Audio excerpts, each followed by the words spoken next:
আসসালামু আলাইকুম বন্ধুগণ। আজ দেখব কিভাবে মোবাইল ফোনের হটস্পটের পাসওয়ার্ড চেঞ্জ করা যায়। এর জন্য প্রথমে আমাদের যেতে হবে সেটিংস অপশনে।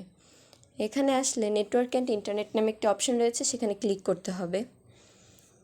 হটস্পটের একটি লোগো দেখা যাবে, সেখানে ক্লিক করতে হবে ওয়াইফাই হটস্পট পাসওয়ার্ড।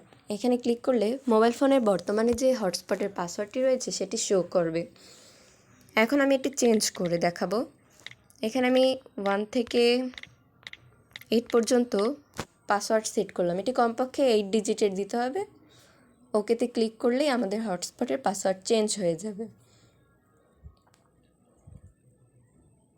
এই যে আমাদের হটস্পটের পাসওয়ার্ড চেঞ্জ হয়ে এখানে আমি একটি কমন পাসওয়ার্ড সেট করেছি, তবে আমাদের সকলেরই উচিত একটি ইউনিক বা স্ট্রং একটি পাসওয়ার্ড এখানে সেট করা, কারণ যাতে অন্য কেউ সহজে এটি না জেনে ফেলতে পারে।